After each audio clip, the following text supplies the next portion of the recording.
ठीक है, कोई भी स्ट्रक्चर है वो ऐसा ही होता है, अंग्रेजी का कोई भी सेंटेंस होता है वो ऐसा ही होता है। ठीक है, ऑब्जेक्ट के बाद में जो भी कुछ अदर बचता है वो सारा इसमें इसके बाद आ जाता है। हमें बस यहीं से यहाँ तक का स्ट्रक्चर को ध्यान में रखना है। ये ऐसा स्ट्रक्चर होता है।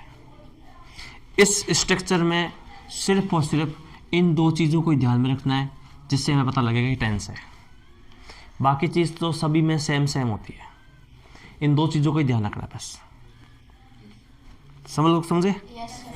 मैंने आपको एक टेबल बनवाई थी, मैं टेबल को थोड़ा शॉर्ट में बनाता हूँ, आप लोग देखना। जैसे मैंने कहा ये टेंस है, टेंस के बाद मैंने प्रेजेंट कहा, पास्ट कहा, फ्यूचर कहा। फ्यूचर के बाद इस तरह से फिर मैंने टेंस की टेबल बनाई, और फिर मैंने यहाँ सिंपल लिखा, यहाँ कंटिन्यू लिखा, और यहाँ परफेक्ट लिखा, और यहाँ परफेक्ट कंटिन्यू लिखा, यहाँ कंटिन्यू लिखा, और यहाँ परफेक्ट लिखा, और यहाँ परफेक्ट कंटिन्यू लिखा।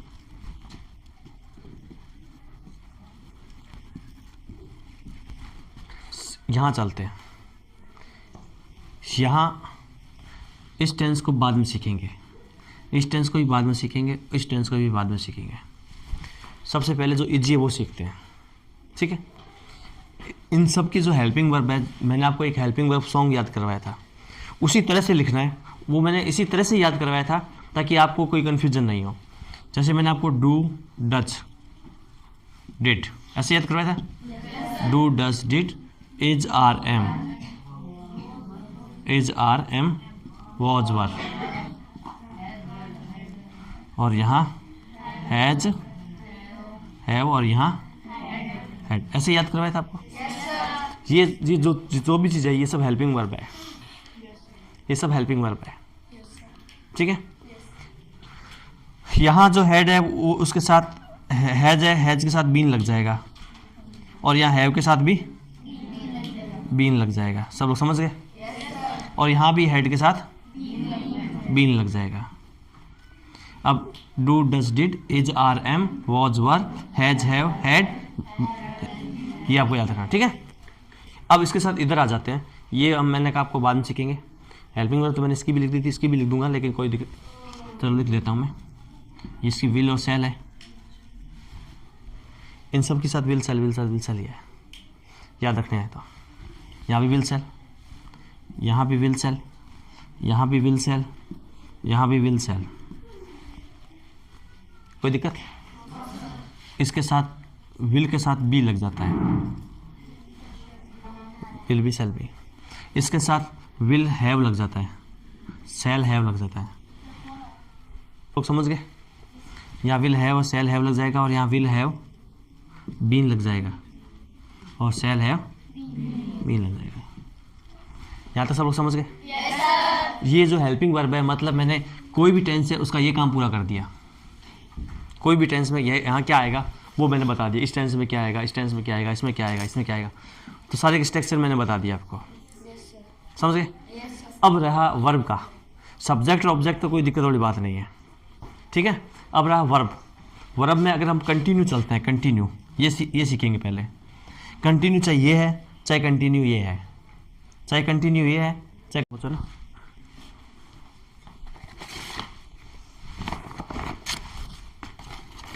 अच्छा, अब चलते हैं। मैंने ये वाला जो हेल्पिंग वर्ब है ना, इसका काम मैंने पूरा कर दिया। आकर्षित मुझे पूछा कि सर मुझे ये ना जो स्ट्रक्चर है ना ये मैं भूल जाती हूँ, तो मैंने कहा ये स्ट्रक्चर सभी टेंस का स्ट्रक्चर ये एक ही है। ठीक है ना, अगर आपको सीखना ना तो मैं बोलता हूँ वो सीखते रहो। वो कहते हैं इसमें कमियाँ मत निकालो कुछ, क्योंकि कहीं कहीं ये पूरा स्ट्रक्चर नहीं होगा, लेकिन मैं कह रहा हूँ आपको, मैं यहाँ से मतलब यहाँ से नीचे से सिखा रहा हूँ, तो यहाँ से नीचे का ये स्ट्रक्चर है। ठीक है, तो आपको ये स्ट्रक्चर दिख रहा है। मैंने आपको हेल्पिंग वर्ब के बारे में बता दिया, सबके टेंस के हेल्पिंग वर्ब के बारे में बता दिया मैंने। ठीक है, अब आप देखिए कंटिन्यू, चाहे कंटिन्यू है चाहे कंटिन्यू है, कोई सा भी कंटिन्यू है, दोनों कंटिन्यू है। इसके अंदर वर्ब की आईएनजी फॉर्म लगेगी, इसमें भी, इसमें भी, और इसमें भी। समझ गए? इसमें वर्ब की, इसमें भी, इसमें भी।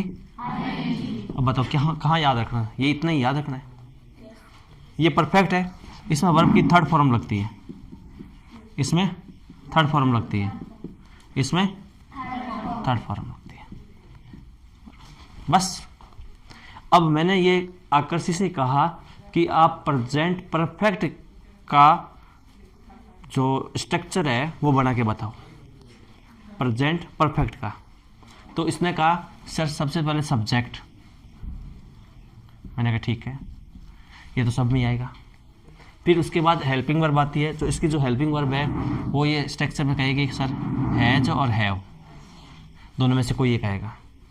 फिर इसके बाद आती है वर्ब, और वो वर्ब की आएगी थर्ड फॉर्म, और फिर आएगा ऑब्जेक्ट। ये सर स्ट्रक्चर बन गया। कहाँ याद रखने की ज़रूरत है अगर आपको प्रेजेंट परफेक्ट का स्ट्रक्चर बनाना है तो। कितने लोग समझ गए? सब लोग समझ गए? आपको जयदीप स्ट्रक्चर बना के बताएगा, पास्ट कंटिन्यू का स्ट्रक्चर बना के बताएगा। ले बना के बता, इस तरह से एक उसका जो सेंटेंस है उसका स्ट्रक्चर बना के बताना है, पास्ट कंटिन्यूस का स्ट्रक्चर बना के बताएगा आपको। सही बनाया यहाँ तक तो? ठीक है, आगे।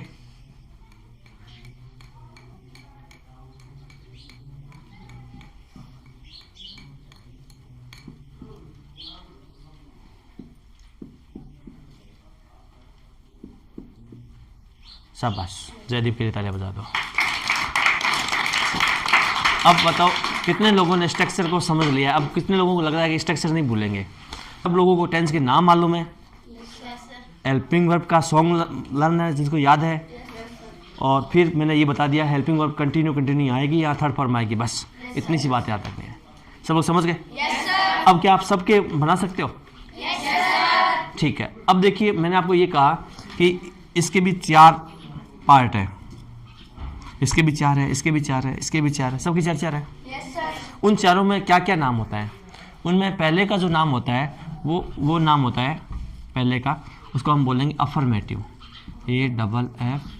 AFFERMATIVE, अफर्मेटिव होता है। दूसरा वाला जो पार्ट है इसका, उसको दूसरे वाले पार्ट को बोलेंगे नेगेटिव, NEGATIVE, नेगेटिव। आइए समझ। तीसरा जो पार्ट है वो है इंट्रोगेटिव, INTERROGATIVE, इंट्रोगेटिव। और चौथा पार्ट है इंट्रोगेटिव नेगेटिव है। ठीक है। अब चाहे मैं इस टेंस के लिए बात करूं, चाहे इसके लिए करूं, चाहे इसके लिए करूं, चाहे इसके लिए, सबके लिए मैं कॉमन बात करता हूं। मैंने जैसे ING की कॉमन बात की थी, थर्ड फॉर्म की मैंने कॉमन बात की थी, ING की मैंने कॉमन बात की थी, तो अब मैं इन सब के लिए कॉमन बात करूंगा। आई बात समझे? अब चाहे अफर्मेटिव इसका हो, चाहे इसका हो, चाहे इसका हो, किसकी अफर्मेटिव हो, उसका सेंटेंस तो बनाना आपने लोगों ने सीख लिया, सब नॉर्मल है। नेगेटिव बनाने के लिए हमें नॉट चाहिए सेंटेंस के बीच में, और नॉट आएगा तीसरे नंबर पर। कहाँ आएगा? तीसरे नंबर पर नॉट आएगा, जो कि आएगा, इसका स्ट्रक्चर आ जाएगा नॉट, यहाँ आ जाएगा नॉट, हेल्पिंग वर्ब और वर्ब के बीच में नॉट आ जाएगा। तो अगर हम यहाँ गए तो subject plus has have plus not, और फिर थर्ड फॉर्म, फिर ऑब्जेक्ट आ जाएगा। सब लोग समझ गए? अगर इसमें गए तो वाज वर्ब के बाद नॉट आ जाएगा। समझ गए? तो नेगेटिव बनाना भी आगे सबको। अब हम चलते इंट्रोगेटिव।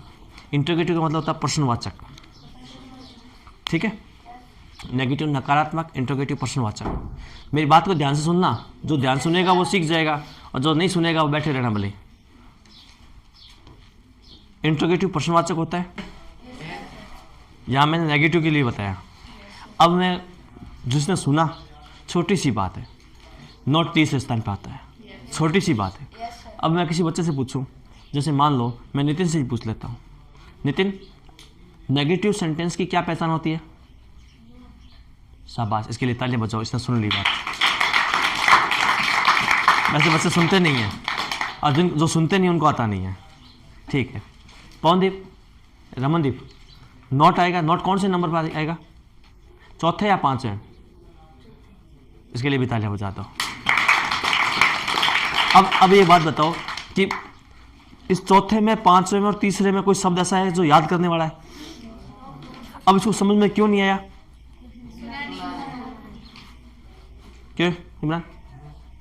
अगर सुन लेता तो क्या ये गलत करता?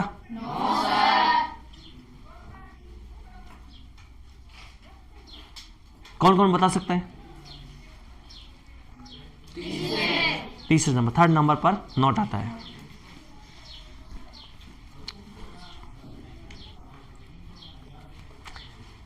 तो नेगेटिव सेंटेंस, हाँ इसको सब्जेक्ट बोलते हैं। मैथ, हिंदी सब्जेक्ट होते हैं ना,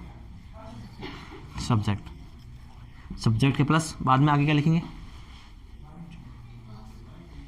वॉच वर। फिर आगे क्या लिखेंगे? नेगेटिव बनाना है हमें। नेगेटिव बनाते हैं तो सेंटेंस में क्या आता है? क्या था बेटा? नॉट। अब इसके बाद नॉट आ जाएगा, ठीक है। प्लस वर्ब की आईएनजी फॉर्म प्लस ऑब्जेक्ट। अब इंट्रोगेटिव सेंटेंस बनाना है। इसके लिए मैं आपसे एक बात बता रहा हूं आपको, गौर से सुनना। इंट्रोगेटिव के लिए सुनना गौर से। इंट्रोगेटिव सेंटेंस कैसे बनाते हैं, इसका क्या स्ट्रक्चर होता है, मैं आपको बता रहा हूँ। कोई ज़्यादा डिफिकल्ट नहीं है, स्ट्रक्चर सारा ऐसा ही है। बस इस स्ट्रक्चर में क्या करना है आपको, जो मैंने आपको स्ट्रक्चर बताया, इसमें क्या करना है आपको, जो हेल्पिंग वर्ब है उसको उठाकर पहले नंबर पर ले आओ तो ये इंट्रोगेटिव बन जाता है। यहाँ से हेल्पिंग वर्ब को हटाना है और इस हेल्पिंग वर्ब को यहाँ ले आना है और यहाँ पर आपके क्वेश्चन मार्क का निशान आ जाएगा। कितने लोग समझ गए?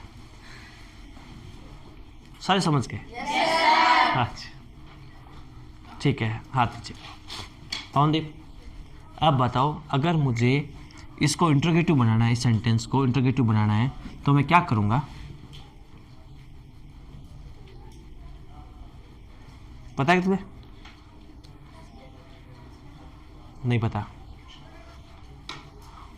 हाँ अजय पाल। वॉच वर्ब को, जो इसकी हेल्पिंग वर्ब है, इसकी हेल्पिंग वर्ब मैंने बताई थी ना, हेल्पिंग वर्ब है ये। अब जिसे जो सुन रहा है उसको समझ में आ रहा है? तो ये जो वॉच और वर है इसको आप पहले नंबर पर ले आएंगे। वॉच वर प्लस सब्जेक्ट प्लस वर्ब की आईएनजी फॉर्म प्लस ऑब्जेक्ट। क्या सब लोग समझ गए? इस सेंटेंस में क्या बदला मैंने? इस सेंटेंस और इस सेंटेंस में मैंने क्या बदला? हेल्पिंग वर्ब बदला। और क्या किया मैंने? क्वेश्चन मार्क लगा दिया और नोट भी नहीं लगाया ना। अगर नोट लगा दूं तो, अगर नोट लगा दूं मैं वापस यहाँ तो ये वाला स्ट्रक्चर बन जाएगा, इंट्रोगेटिव नेगेटिव बन जाएगा। अगर इंट्रोगेटिव नेगेटिव बनाना है तो आप क्या लिखेंगे? वॉच वर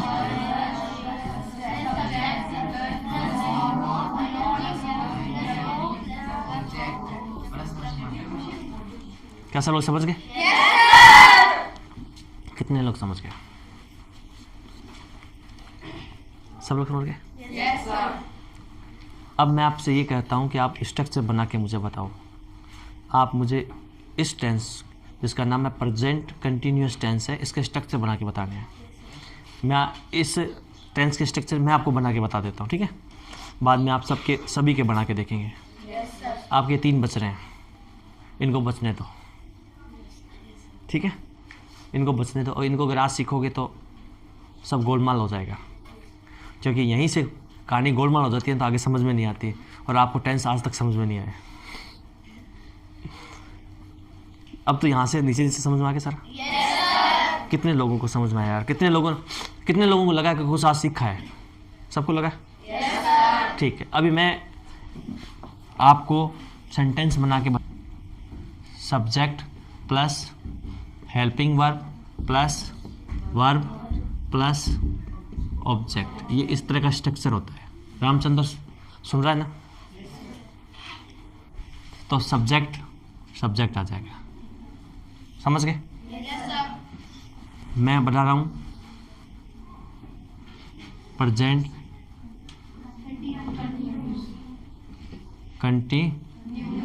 कंटिन्यूअस, ठीक है?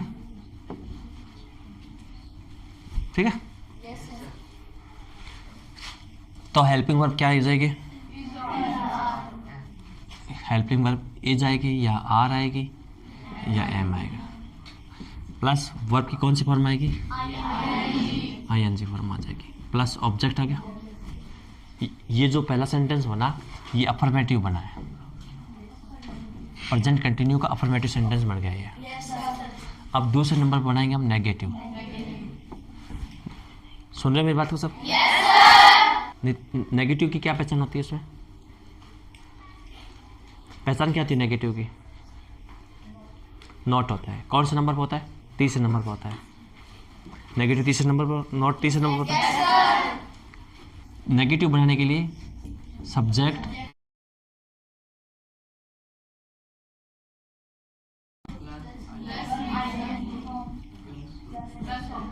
समझ गए? अब बनाएंगे इंट्रोगेटिव। इंट्रोगेटिव में ये पहले नंबर पर आ जाएगा,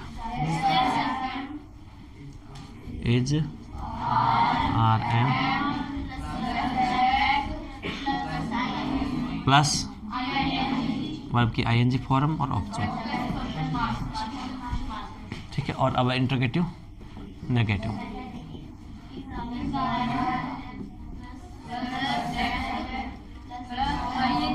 प्लस